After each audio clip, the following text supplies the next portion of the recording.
ओम हरि ओम श्री गुरुभ्यो नमः। हरि ओम। और एकदम दूसरा प्रोजेक्टर ऑन करा, लिंगादि ब्रह्मांडांतम जगत सृजेत, सृष्टि होती है। अब आप इसी कहानी को पहले से कनेक्ट करिए जरा, जो हमने शुरुआत में ये बताया था। छाया विशतो बुद्धौ भानम दीस्तु दुधा स्थिता। इसी ग्रंथ का श्लोक है, आपने पढ़ लिया है। ऐसे शक्ल मत बना के देखो, मैं ये बहुत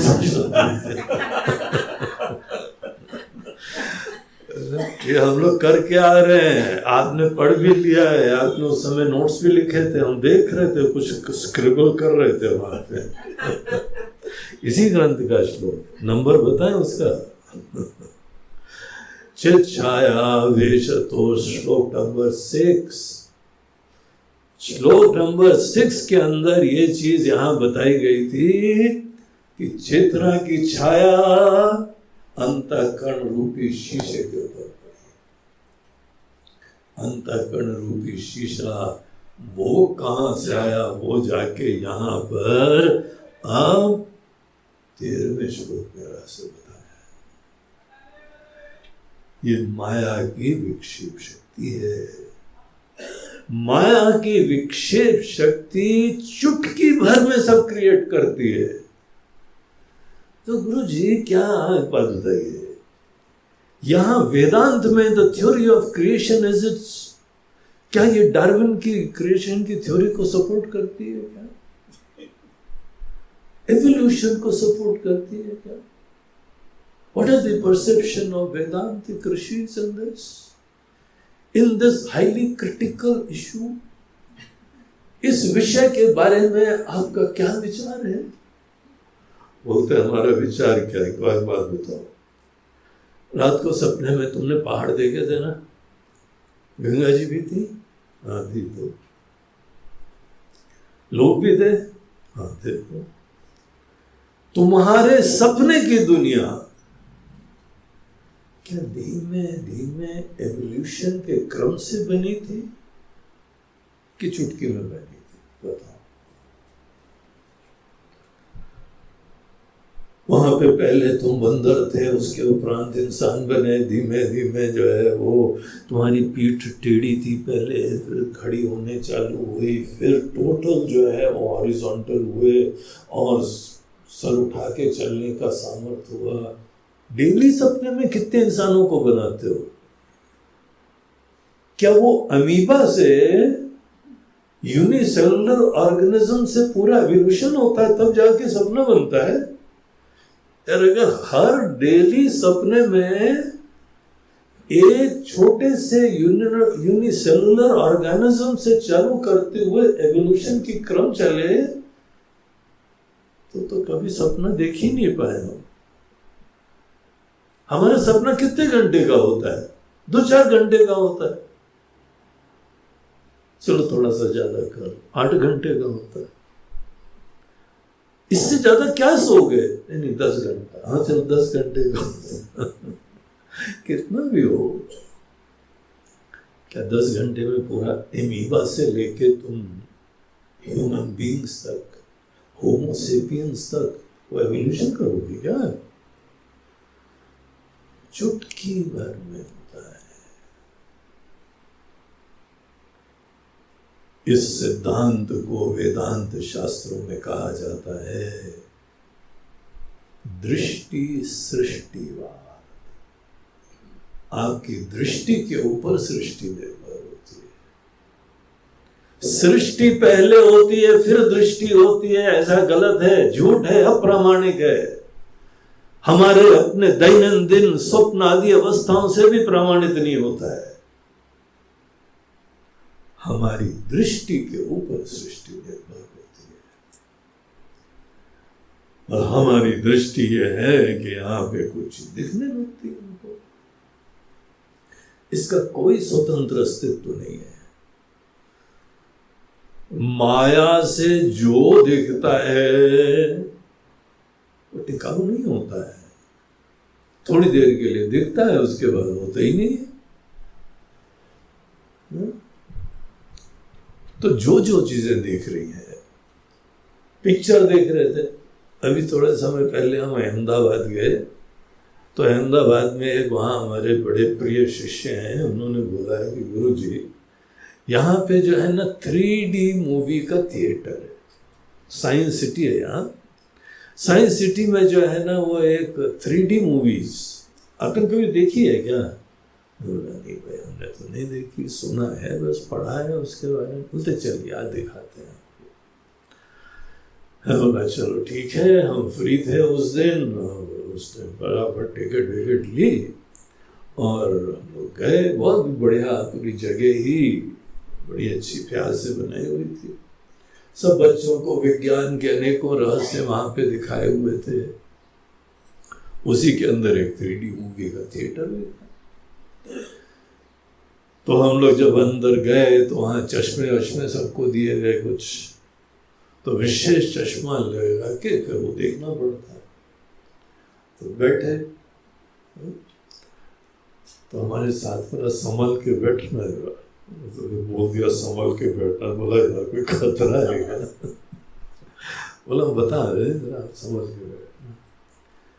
तो वहां पे जो है वो एक खदान की पिक्चर थी, कोई खदान में हीरे वीरे खोद रहे थे। तो वो खदान में जो है वो सीन बहुत बढ़िया आया, दिखता भी बड़ा अलग टाइप का था, डेप्थ दिखाई पड़ रही थी। और 2 डायमेंशनल कोई भी पिक्चर के अंदर डेप्थ नहीं दिखाई पड़ती, 3D में डेप्थ दिखाई पड़ती। तो कह रहा है ये कौन कितना दूर है, ये पहाड़ कितना दूर है, वो सब बड़ा बढ़िया अनुभव हो रहा था। उसी समय उसने खदान में एक अपनी गेती मारी पत्थर के ऊपर, और पत्थर चारों तरफ बिखर गए। एक पत्थर सीधे हमारे ऊपर इतना बड़ा सा था, वो किसी तरह बचे हम। इतना विविड एक्सपीरियंस था कि हमारे ऊपर ही आ गया। वो डक करना पड़ा, सर झुकाना पड़ा हमको। और वो महाराज जी बैठे हैं कर रहे, तुम्हारी जैसी की तैसी हमको यहाँ मरवाने के लिए आए हो, यहाँ ऐसी मुसीबत पड़ रही है और वो कर रहा है। फिर बोलता है गुरु जी 3D मूवी है, बड़ी भयंकर होती 3D मूवी।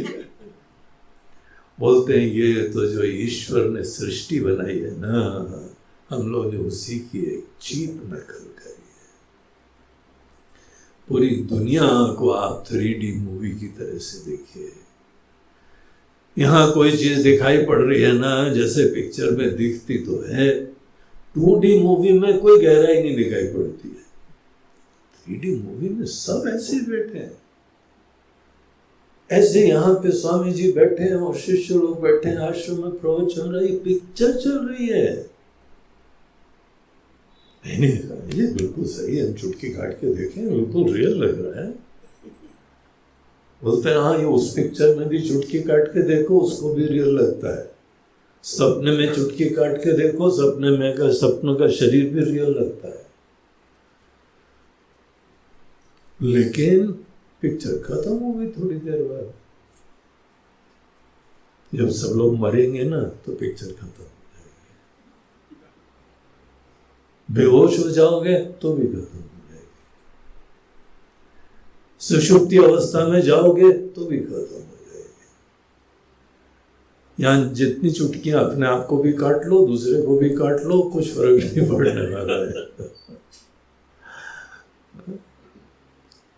माया ऐसी चीज प्रस्तुत करती है जो बहुत रियल लगता है और होती नहीं है। और ये जादूगर जो होते हैं ना, उनको भी मायावी कहा जाता है। कोई भी जादूगर किसी शहर में आते हैं ना, शो होते हैं, मायावी फलाने फलाने, गोगिया पाशा। उन दिनों एक याद है, हम जब स्कूल कॉलेज में थे तो बंगाल के एक आते थे, गोगिया पाशा,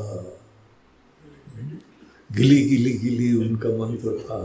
उससे कर करके वो अपना डंडा हिलाते थे और पता नहीं क्या क्या कर देते थे। यहाँ इंदौर में एक जो है वो जादूगर आया, मायावी आए हैं, मायावी आए हैं। हमारे कुछ शिष्य लोग आए, बोलते हैं गुरु जी मायावी आए। आप लोग तो मायापति के चिंतन करते हैं, भगवान का ज्ञान रखते हैं, माया के सब रहस्य जानते हैं, आप लोग कहाँ ब्रह्म में आएंगे उनके। हम भी जो है वो चने के झाड़ पे चढ़ गए। हाँ, तो क्या करेगा वो? गुरु जी इसको सीट बुक कर रहे हैं, तो उसने बाकायदा आगे ही ऑडिटोरियम में सीट और वो की बुक करी और पता लगा सब कैरिक वस्त्रधारी स्वामी लोग की मंडली वहां पहुंची और आगे की लाइन में उसने बैठाया। उस जादूगर ने भी प्रणाम करा और ऊपर ना करके क्यों? देखो मायापति के भक्त लोगों को पहचानता है। लेकिन फिर वो बड़ी टेढ़ी मुस्कुराहट दी उसने, पता नहीं क्यों वो थी शक्ल ही ऐसा, मैन्युफैक्चरिंग ऐसी होगा, कौन कैसे मुस्कुरा रहा है क्या पता। उसने फिर वहां जादू चालू करा।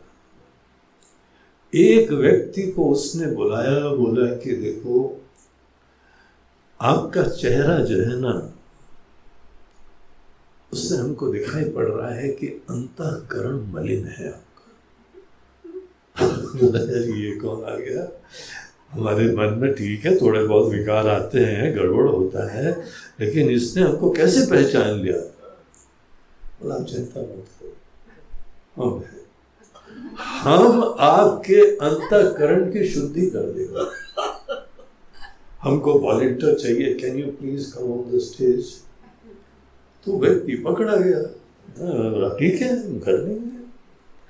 प्रलोभन भी बड़ा अच्छा था कि अंतःकरण की शुद्धि कर देगा। हमारे अनेकों विकार हैं, बड़े झमेले हैं, हम बड़े संतप्त हैं, अपने आप से दुखी हैं, तो ये सब दूर कर देगा। उसने जाके वहाँ पे होता है ना जो ट्रॉली, पेशेंट को ले जाने वाली, वैसी ट्रॉली लेटाया, हाथ वहां फेरा कुछ, उसके बाद वो सो गया। सोने के बाद एक बड़ी आरा मशीन आई, इतना बड़ा उसका जो है ना वो ब्लेड था, जमूरे तो जमूरा, और उसने उस व्यक्ति को बीच में से छाती से काट दिया। और फिर उसके उपरांत तो उसने हाथ डाला, उसका हृदय निकाला और सबको दिखाया, काला काला था। उसने बुलाया, देखा, हमने कहा था कि इसका काला दिल है।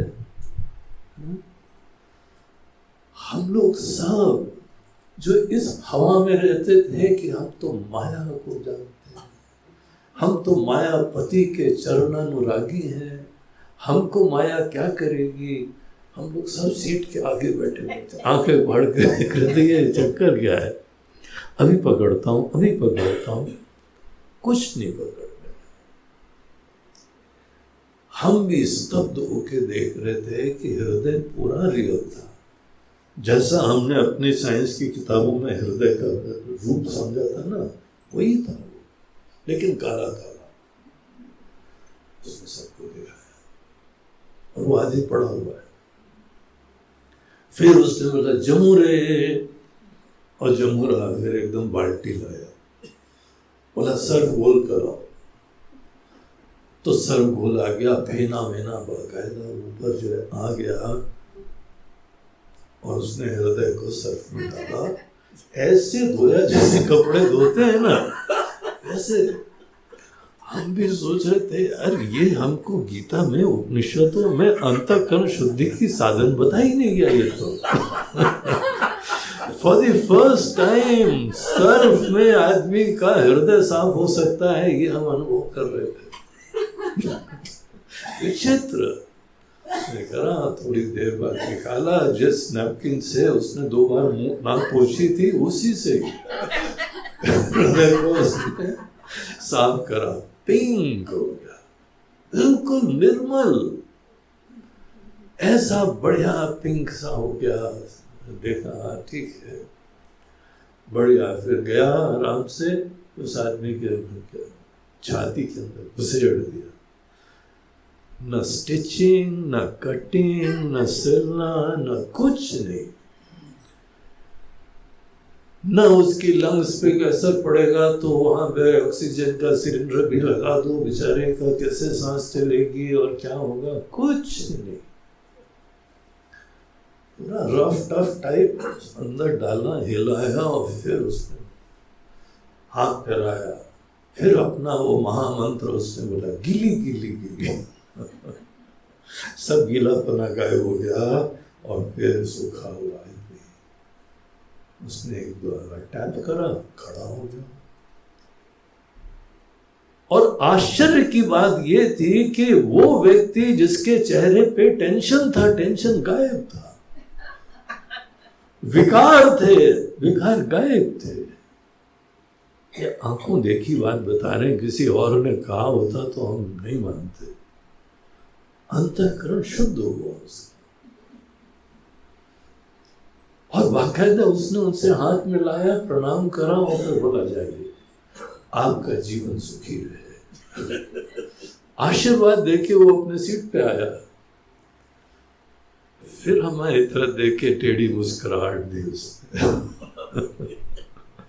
कुछ पकड़ में आया, स्वामी जी महाराज, हे मायापति के भक्त, ये माया की छोटी सी लीला थी। सांस में सांस आई हमारी, हमने भी उनको प्रणाम करा, बोला धन्य हो, अद्भुत है भगवान की माया। भगवान की माया, ये लोकल माया, लोकल मायावी की माया पकड़ में हमको आई नहीं।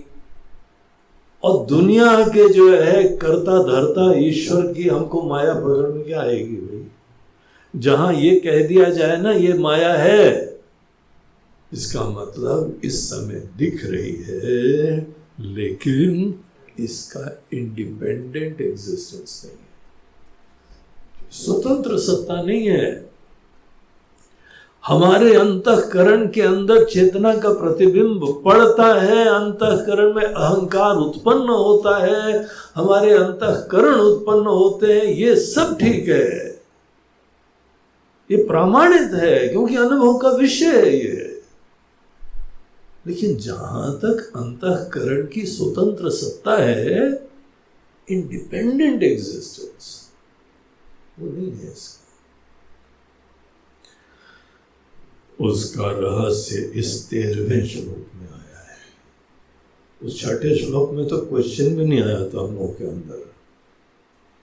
वहां तो उन्होंने बताया अंतःकरण में जो है चेतना की छाया का प्रतिबिंब पड़ता है और ऐसा होता है वैसा होता है, ये 2 वृत्तियां उत्पन्न होती हैं। तो हम सब लोगों ने मुंडी हिलाई, हाँ सच बताओ सच बताओ सच बताओ।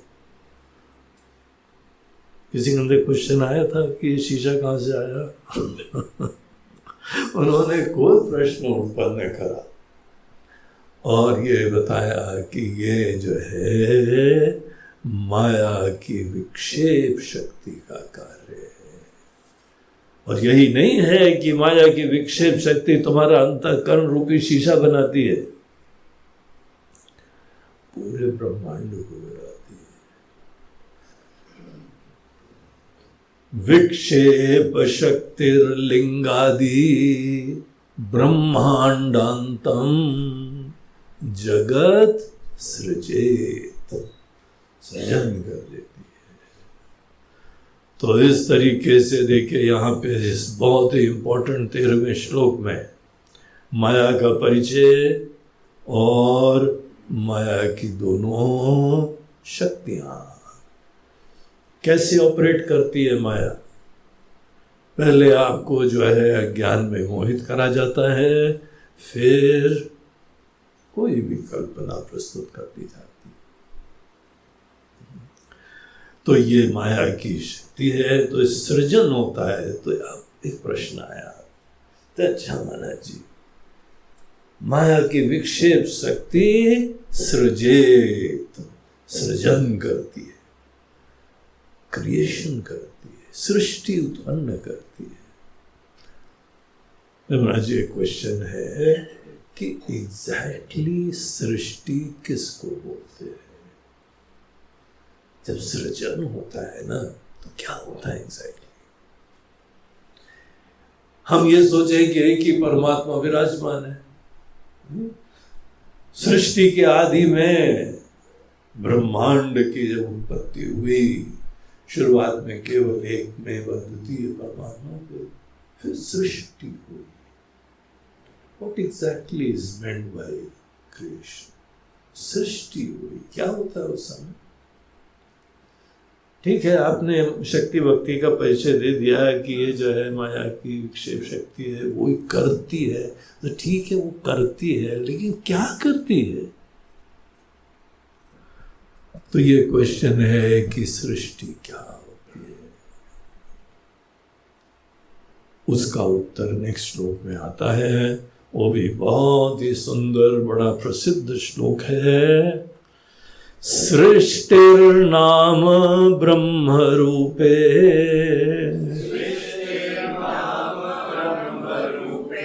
सच्चिदानंद वस्तुनि अब्धौ फेनादिवत् सर्व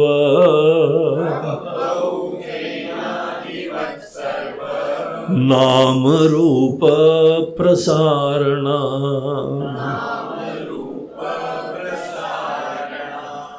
तो कहते हैं कि सृष्टि किसको बोलते हैं, ये ध्यान से सुनो। क्रिएशन का रहस्य है कि व्हाट एग्जैक्टली इज क्रिएशन। बोलते हैं शुरुआत में एक सच्चिदानंद स्वरूप ब्रह्म थे और कुछ भी नहीं था। सृष्टि नहीं थी, तभी तो कहा जाता है सृष्टि हुई। सृष्टि जब जिस काल में भी हुई, उससे पूर्व सृष्टि नहीं थी।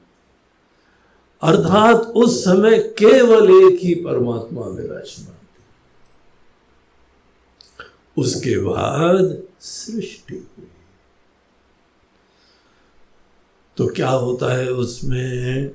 बोलते हैं कि एक ब्रह्म स्वरूप सच्चिदानंद का जो नेचर है, जिनका, देखिए ब्रह्म का नेचर सच्चिदानंद है, उसका मीनिंग भी ध्यान से समझना चाहिए।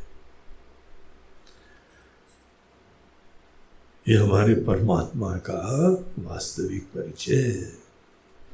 जैसे अग्नि का स्वरूप गर्म होता है ना, जैसे प्रकाश, सूर्य का नेचर प्रकाश होता है, वैसे परमात्मा का स्वरूप सच्चिदानंद होता है। एक होता है स्वरूप और एक होता है रूप। स्वरूप उनका बेसिक नेचर होता है और रूप उनका चोला होता है। जितने मंदिरों में रूप होते हैं ना, वो भगवान के माया के द्वारा धारण चोले होते हैं, वास्तविक नहीं होते।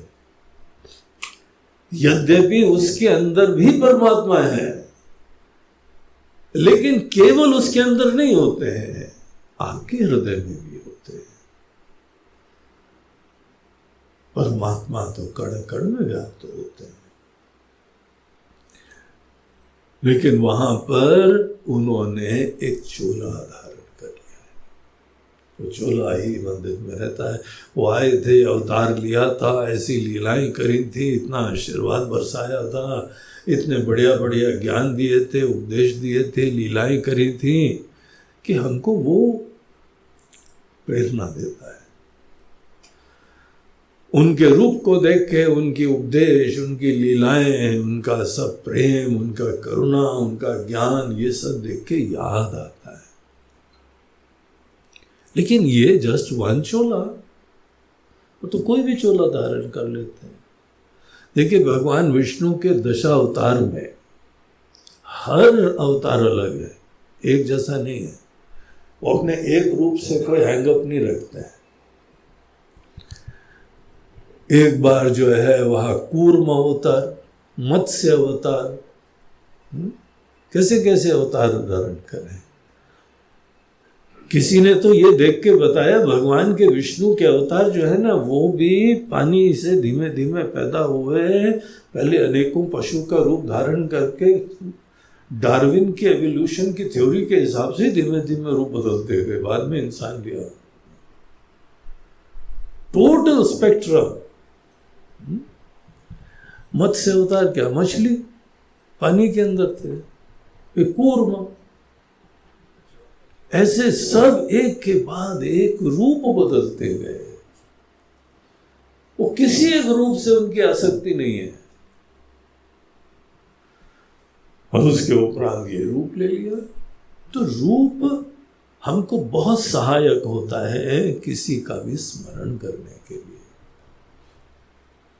आप अपने ही आदरणीय माता पिता, गुरु, बाल बच्चे, पति पत्नी, उनकी फोटो लगा लीजिए, तो फोटो से उनकी यादें आती हैं, उनका स्नेह याद आता है, उनका उपदेश याद आता है। लेकिन ये फोटो वो थोड़ी है, अब देश का झंडा लगा लिया हमने, हमारे देश की महिमा याद आती है, गरिमा याद आती है, संस्कृति याद आती है। तो ये प्रतीक है, सिंबल है। उसी तरह भगवान के जितने रूप होते हैं, वो रूप केवल माया के द्वारा चोला धारण करते हैं। और भगवान की वार्डरोब, अलमारी इतनी बड़ी है ना, एक तो भजन में कहा है, पता नहीं जिस रूप में भी, पता नहीं नारायण किस रूप में मिल जाए, इसीलिए जो भी मिलता है ना, प्रेम से मिल लेना। वो बड़े चोलाधारी है, किसी रूप में भी आ जाते हैं। नहीं, वो वाली मुरली तो है ही नहीं इनके पास, कृष्ण जी नहीं होंगे, तुम ही मेरे साथ वो करोगे, नुकसान तुम्हारा होगा। पता नहीं ओरिजिनल वही आए थे, किसी रूप में भी आ सकते। जब अपने अवतारों में उनको एक रूप से कोई आसक्ति नहीं रही, तो तुम क्या आसक्ति करके बैठे हुए हो। हाँ, ने हमको याद करने में सहायता मिलती है, नो प्रॉब्लम। अगर किसी एक रूप से आपको ईश्वर के स्मरण में, चिंतन में आपको सहायता मिलती है, तो बहुत अच्छी बात है, वो आपके लिए इष्ट हो गया। उनको बोलते हैं ये हमारे इष्ट देवता है। इष्ट देवता उनको बोलते हैं जिनको देख के, स्मरण करके ईश्वर के गुण आपके मन में आने लगे। अन्यथा भगवान का कोई रूप से आसक्ति नहीं होती है। उनका जो रूप है वो बदलता रहता है, लेकिन स्वरूप चेंज नहीं होता है। तो रूप एक चीज होती है, स्वरूप एक चीज होती है। स्वरूप क्या होता है परमात्मा का? सत चित आनंद। सच्चिद आनंद का क्या मीनिंग होता है? अनुभव होता है उसका। आपको, आप थोड़ा ध्यान दीजिए, आपको सच्चिद आनंद का अनुभव हो जाता है। तो शुरुआत करिए सत से। सत मतलब सत्ता, कुछ है। यहां हम हैं, आप हैं, ये सब लोग हैं, ये आश्रम है, ये शहर है, ये पेड़ हैं। देखिए क्या हो रहा है, सब में है। है की बात नहीं है, हम बोला है नहीं बोल रहे, हंसी वाली बात नहीं है। ये है, वो है, ये है। अब बोलो है।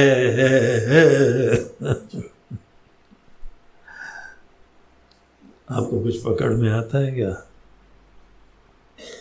हम हैं, आप हैं, भगवान है, ये दुनिया है, ये सूरज है, ये चांद है, ये सितारे हैं। सब में क्या व्याप्त हो रहा है? सत्ता, एग्जिस्टेंस। सत्ता सब क्यों व्याप्त कर रहा है? ये जो सत्ता है, इसी को सत शब्द से बताया जाता है। सत्ता, सत। अब हम लोग जिस समय किसी रूप को देखते हैं तो वहां रूप से मोहित हो जाते हैं, इसलिए सत्ता पे ध्यान ही नहीं जाता है। देखिए, मोह की, अटैचमेंट की बहुत बड़ी प्रॉब्लम है। आपको अंधा बनाती है, सुपरफिशियल बनाती है, सतही बनाती है। आप केवल ऊपर ऊपर की कुछ चीजें देखते हो, असली कोर दिखाई नहीं पड़ता है आपको। इसीलिए हम लोग को कहा जाता है मोह से दूर रहो। कोई ज्यादा ये कोई तारीफ की बात नहीं है। हमको तो बड़ा मोह है महाराज जी, बच्चों से बड़ा मोह है, तो मरो भैया, सतही रह के मरो तुम। क्या भगवान साक्षात बैठे हुए, तुमको वो नहीं दिखाई पड़ेंगे? तुम्हारा जीवन खत्म हो गया, बेकार हो गया, वंचित हो जाओगे।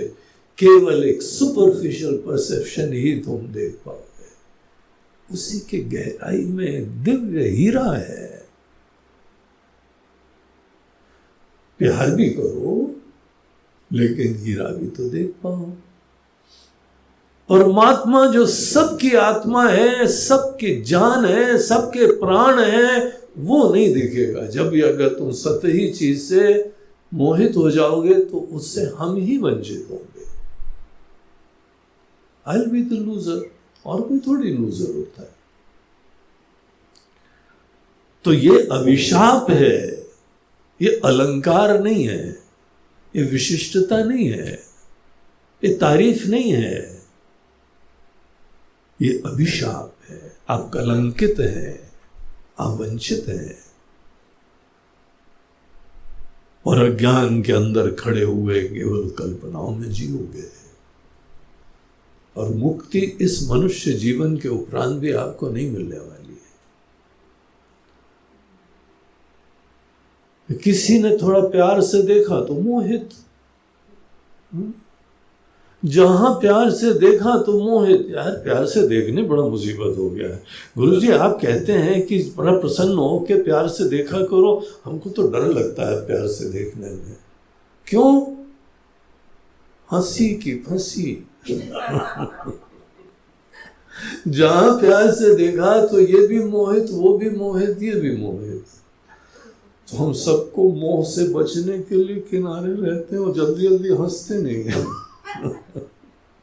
क्योंकि क्या करें, ऐसे लोग विराजमान हैं जिनको जहां पे थोड़ा प्यार से देखो तो फट से अटैच्ड,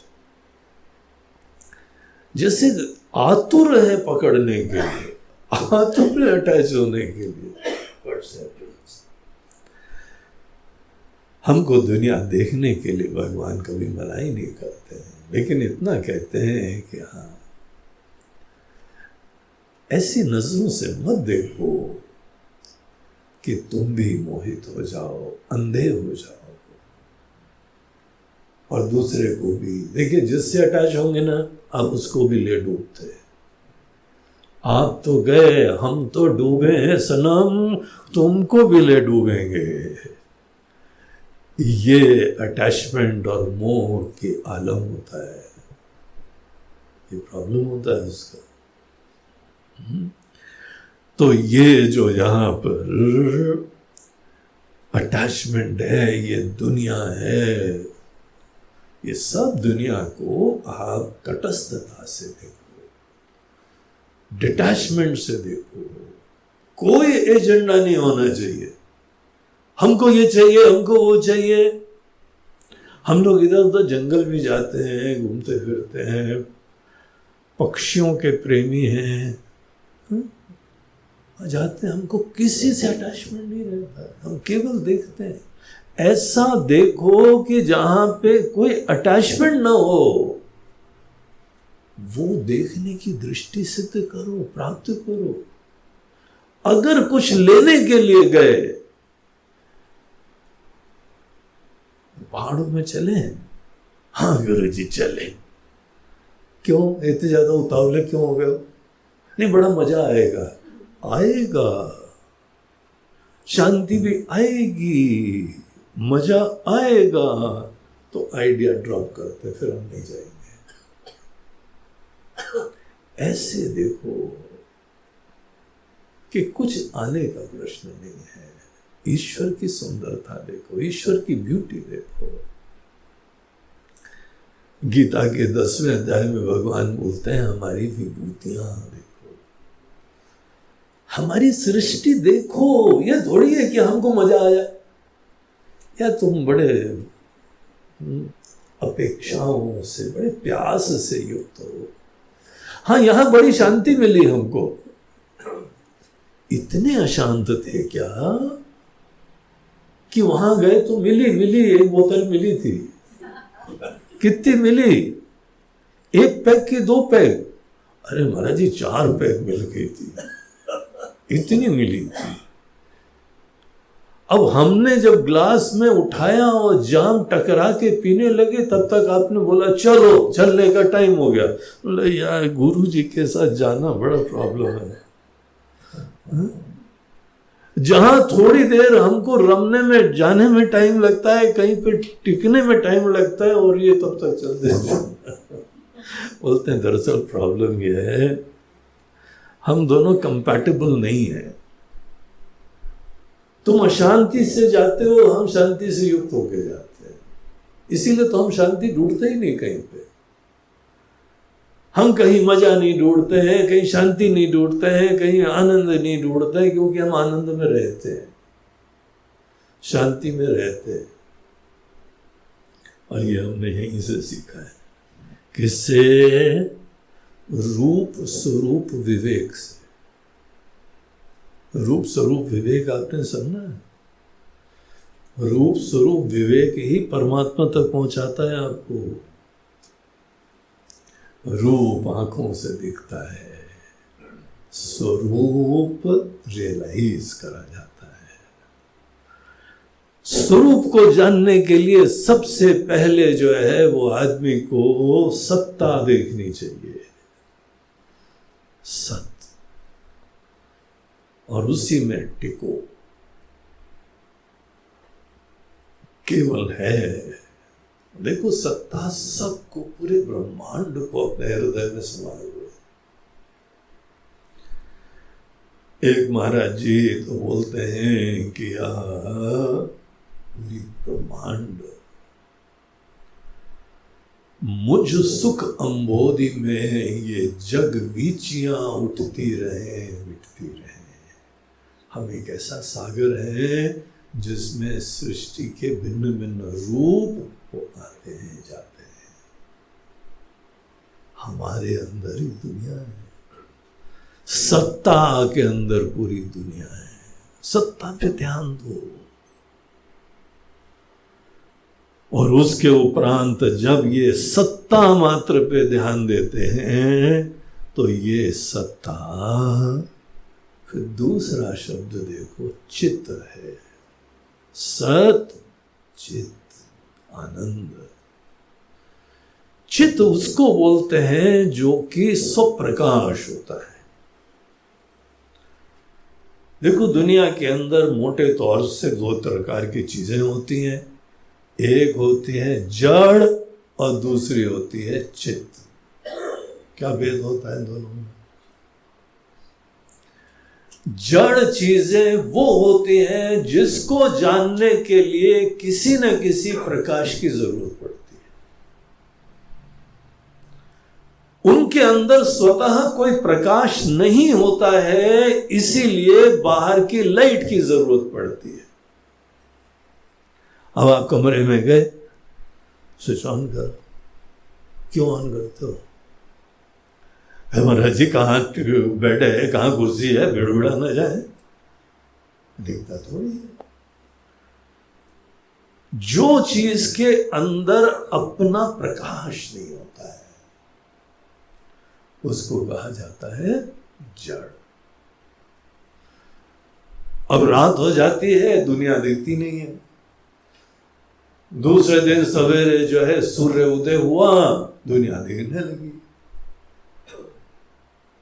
अब दुनिया सूर्य के प्रकाश के वजह से दिखती है, और सूर्य अस्त हो जाएगा फिर नहीं दिखेगी। या तो अन्य कोई लाइट का जुगाड़ करो, कोई स्ट्रीट लाइट लगा दो, कोई बिजली ले लो, और या तो कोई अन्य टॉर्च लाइट यूज कर लो। नहीं तो पुराने जमाने में आग जला लेते थे, उसके द्वारा कोई चीज आलोकित करो। ये आपने सोचा क्या? अनेकों चीजों को जानने के लिए लाइट की जरूरत पड़ती है। जिस चीज को भी जानने के लिए कोई अन्य प्रकाश की जरूरत पड़ती है, वो चीज कैसी है? जड़। अरे बोलो जड़, नहीं तो हम समझेंगे आप भी जड़ हो।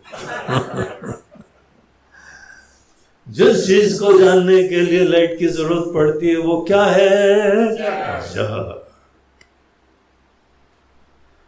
और कुछ चीजें ऐसी होती हैं जिस चीज को जानने के लिए कोई लाइट की जरूरत नहीं पड़ती।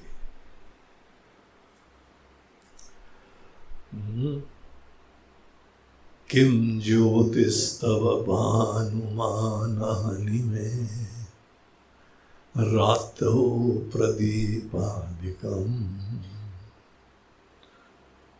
एक बहुत बढ़िया श्लोक है। एक बार किसी गुरुजी ने सबसे पूछा, ज्योति क्या है ये बताओ।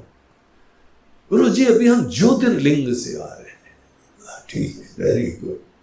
तुम्हारे पुण्य जो है वह उदित हो गए। कितने निपटा दिए हैं? महाराज जी 8 निपटा दिए। कितने बचे हुए हैं? 4 बचे हुए हैं, और शीघ्र ही बाकी 4 को भी हम निपटा दें। फिर उसके बाद फिर भगवान हमको निपटा दें।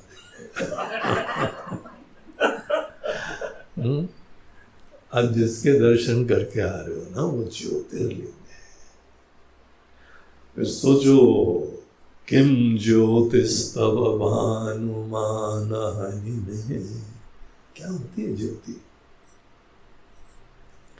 शिव जी ज्योति स्वरूप है। तो एक होता है जड़ और एक होता है प्रकाश। जो प्रकाश है वही ज्योति स्वरूप है। ऐसी चीज हमको तलाशनी है जिस चीज को जानने के लिए कोई लाइट की जरूरत नहीं है, वही ज्योति स्वरूप है। किस चीज को जानने के लिए कोई लाइट की जरूरत नहीं है? तो यहाँ पे आप रात को मेडिटेशन में बैठते हैं, या रात को नहीं सवेरे बैठते हैं, लाइट ऑफ करके बैठते हैं, अंधेरे में बैठते हैं, कोई योगी राज गुफा में बैठ रहे हुए हैं। बाहर की लाइट की जरूरत अपने आप को जानने के लिए नहीं होती है। देखिए कितनी इंटरेस्टिंग बात है, हाउ फैसिनेटिंग। जिस जिस चीज को जानने के लिए लाइट की जरूरत होती है वो क्या है? जड़। और जिस चीज को जानने के लिए हमको किसी लाइट की जरूरत नहीं है, न सूरज, न चंद्रमा, न बिजली, न टॉर्च, न मोबाइल। आजकल मोबाइल में तो सभी चीजें आ जाती, ना टॉर्च भी आ जाती। कभी हुआ क्या ऐसा कि बड़े घोर मेडिटेशन में बैठे हुए थे, अपने ही पता नहीं लगा तो मोबाइल चला के देखा, हम है ना, हाँ। मैं हूं, मैं हूं, मैं हूं, होता ही नहीं ऐसा। आंख बंद करो, आप अपने होने का एहसास है। जो जो चीजें अनित्य है ना, वो चीजें धीमे धीमे शांत होती जाती है। अपने होने का एहसास अंधेरे में भी होता है, गुफा में भी होता है, अमावस की रात को भी होता है, अकेले में होता है। बड़ी दिव्य सी चीज है। आत्मा सतत प्रकाशित होती रहती है। यही तो चित स्वरूपता है, इसी को चित स्वरूप कहते हैं। हमारी सत्ता सदैव रहती है। बचपन में हम क्या थे ये अलग कहानी है, लेकिन थे उस समय भी है। ये जो है एक कॉमन डिनोमिनेटर है। हमारे लाइफ के सब चेंजेस के इन एंड थ्रू हमारी सत्ता एक सूत्र की तरीके से ऐसे माला पे होती है ना, वैसे विराजमान है। और ये जो हम हैं, ये स्वप्रकाश भी है, सेल्फ रिवीलिंग भी है। Therefore, जो ये सत है वो ही चित है, सेल्फ रिवीलिंग है। इसको जानने के लिए लाइट की जरूरत नहीं है। बाकी जिस चीज की जरूरत है जरूर लाइट यूज करो। तो सत चित, और जब ये टोटलिटी में देखा जाता है, अनफ्रैगमेंटेड देखा जाता है, अखंडित रूप से देखा जाता है। आज हम इस सत और चित को देख रहे हैं, लेकिन देखने के साथ साथ खंडित है। हमारी सत्ता, हमारी आत्मा, तुम्हारी आत्मा, इसकी आत्मा, उसकी आत्मा, जैसे आत्मा टुकड़ों में बटी हुई है। अगर तुम आत्मा को अभी खंडित देख रहे हो तो तुम आत्मा की यथार्थ को नहीं देख रहे हो। अब जैसे आकाश है, तुमने घर लिया, बनाया, उसके बाद बोलते हो ये जो घर का आकाश है ये हमारा अपना स्पेस है, हमारा घर है। और वो सामने वाला, वो हमारा स्पेस नहीं है। और ये जो मल्टी बनती है ना, वो एक ही जमीन है, उसका एक के ऊपर एक के ऊपर एक, उतनी स्पेस में पता लगा कि 10 घर बना दिए। तो हवा में एक स्पेस है, उस स्पेस हमारे घर है। ठीक है, व्यवहार के लिए कहीं ना कहीं रहना पड़ता है, कहीं बसेरा जो है बनाना पड़ता है। लेकिन ये सोचो तो, क्या आकाश छोटे छोटे खंड में हो सकता है विभाजित? आकाश के दृष्टिकोण से भी तो कभी सोचो।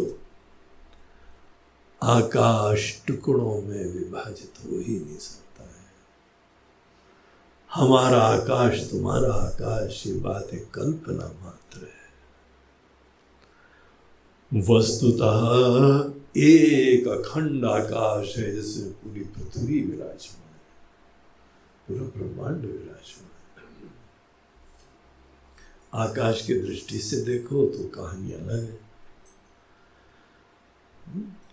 उसी तरीके से सत्ता को देखो, सत्ता कोई खंडित नहीं हो सकती है। ये चेतना, ये खंडित नहीं हो सकती है। जब तक हम बोल रहे हैं हमारी आत्मा, तुम्हारी आत्मा, तो हमको पता लग गया तुम अंधकार में हो, तुमको नहीं दिखाई पड़ रही आत्मा क्या इसको बोलते हैं।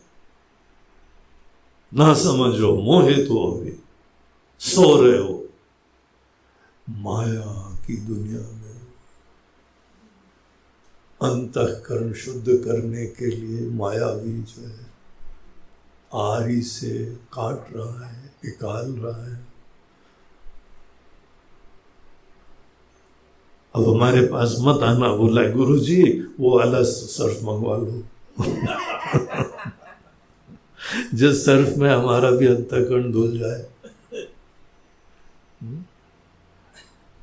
वो माया की दुनिया है। तो सत चित, जब यही सच्चित स्वरूप को अखंड देखा जाता है तो वो आनंद हो जाता है।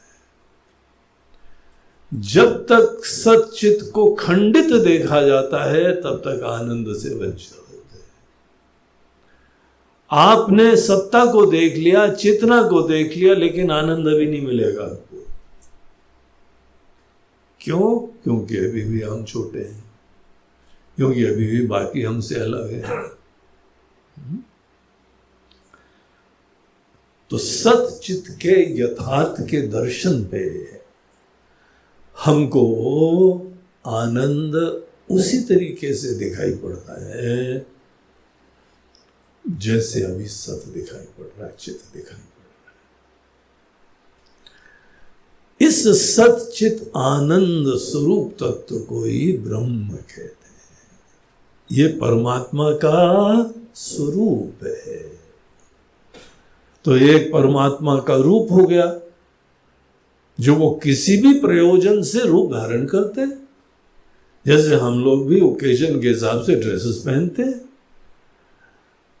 जैसी भी ओकेजन हुआ, कहीं पता लगा शादी ब्याह है तो अलग से सूट निकालते हो। शॉपिंग के लिए जा रहे हो तो कैजुअल ड्रेस पहनते हो।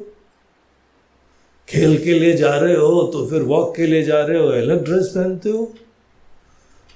सोने के लिए जा रहे हो तो एक अलग ड्रेस पहनते हो। तुम्हारे पास ड्रेस अलग अलग ओकेजन के लिए है, भगवान के पास नहीं है क्या? वही अपने ड्रेस पहनते रहते हैं।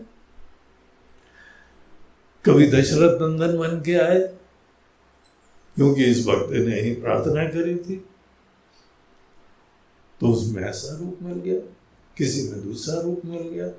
रूप सदैव ओकेजन के हिसाब से अपने कार्य की सिद्धि के लिए होता है, लेकिन वास्तविकता होती है स्वरूप।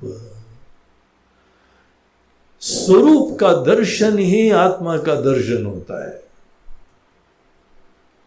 और ये आंखों ऐसे नहीं देखा जाता, हाँ वो देखो देख लिया। हाँ thank you Swami ji very much, आपकी बड़ी कृपा हो गई। हम बोला अभी तो हुई नहीं, हमने दी नहीं अभी। नहीं हो गई। अच्छा फिर ओके बाय बाय टाटा। पता नहीं क्या आदमी ढूंढता है, इतनी जल्दी कृपा मिलती रहती है। भगवान ने दी नहीं हो तो भगवान मिल गई, कृपा मिल गई। स्वरूप का दर्शन कोई विषय की तरह से नहीं होता है। स्वरूप के दर्शन के लिए ही ये पूरे ग्रंथ के रहस्य बताए जा रहे हैं। आगे देखो क्या क्या बताते हैं। ये स्वरूप के दर्शन की विद्या बताई जा रही है। इसी प्रोसेस में यहां पर यह कहा गया है कि सृष्टि किसको कहते हैं, इसको समझ लो। सृष्टि इसको कहते हैं जब सच्चिदानंद स्वरूप वाले ब्रह्म एक रूप धारण कर लेते हैं, बस एक चोला धारण कर लेते हैं। अब ये इतनी महत्वपूर्ण चीजें हैं, हमारे मन के अंदर प्रेरणा हो रही कि वो भी बता दें, वो भी बता दें, लेकिन हमारी घड़ी बोल रही महाराज जी अब तो रुक जाओ, खाना ठंडा हो रहा होगा। हाँ 11:15 बज चुका है।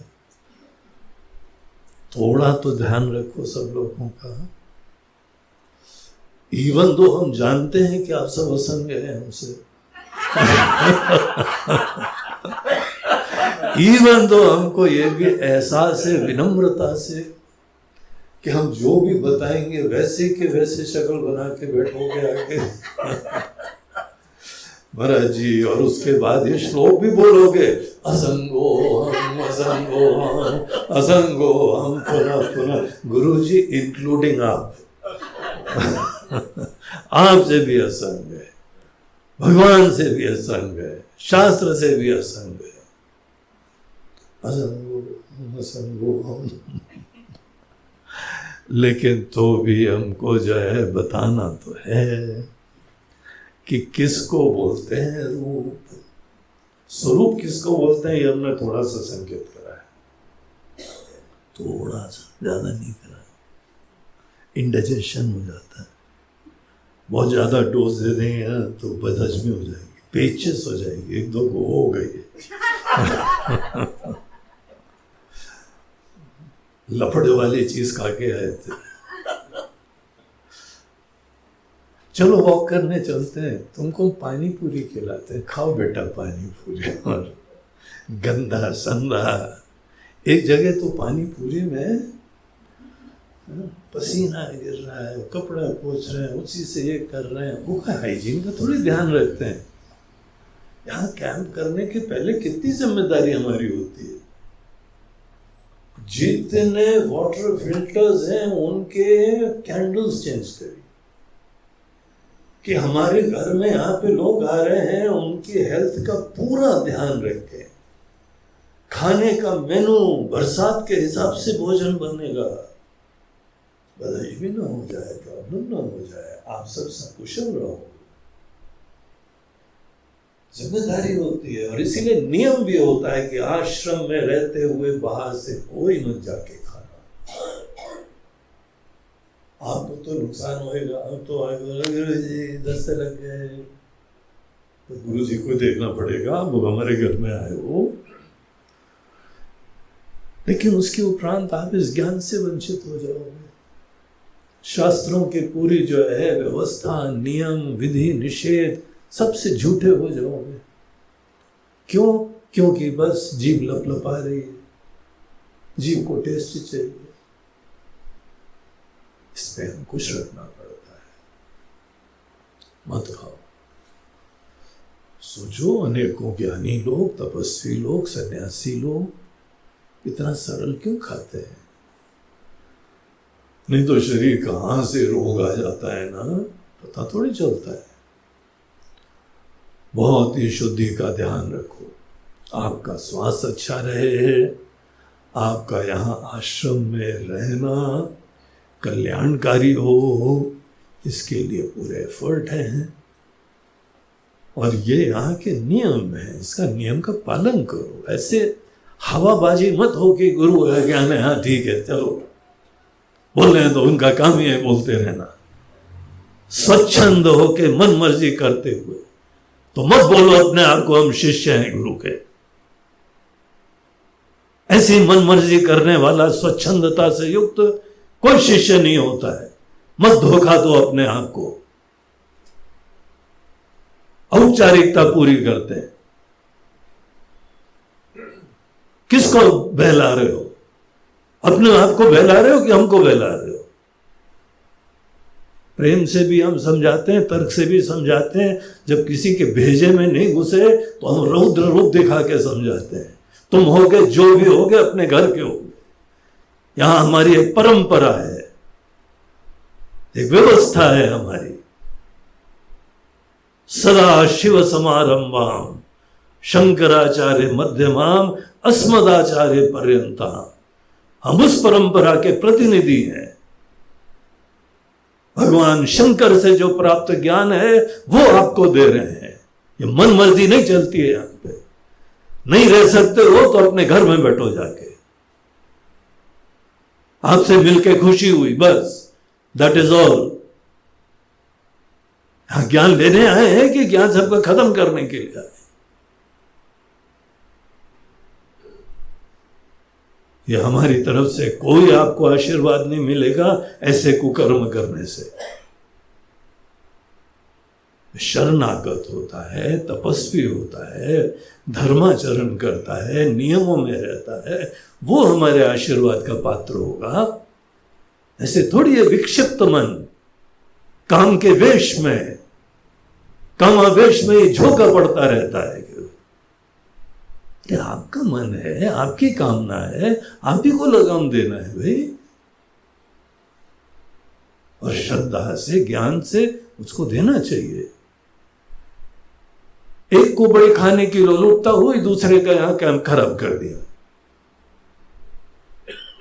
उनका पेट खराब हो गया, उनको दस्त लगे हुए हैं। ये होता है नियमों का न पालन करने का अंजाम। आपको जो घर में खाना है खाओ जाके भैया, वहां खाओ, बीमार हो, अस्पताल में भर्ती हो, कुछ भी करो, कौन रोक सकता है आपको? लेकिन आश्रम में आए हो ना, कम से कम आश्रम की गरिमा तो ध्यान रखो। तो ये हमको पता लगा कि हमको बड़ा दुख हुआ, किसी का स्वास्थ्य खराब है, ये हमको अफसोस होता है, हमारे घर में कोई आया है उसका तकलीफ हो, लेकिन हमारे प्रयास के उपरांत आपका भी सहयोग मिलना चाहिए ना सबका। अच्छा खाओ, प्रसन्न रहो, खुश रहो, स्वस्थ रहो। तो इस तरीके से यहां पे आपका स्थान ज्ञानमय रहे, अच्छा अच्छा ज्ञान प्राप्त करो। तो इस चीज को फिर आगे कंटिन्यू करेंगे लंच के बाद। कितने बजे? 4:30 बजे। ओम पूर्णमदः पूर्णमिदं पूर्णात् पूर्णमुदच्यते पूर्णस्य पूर्णमादाय पूर्णमेवावशिष्यते। ओम शांति शांति।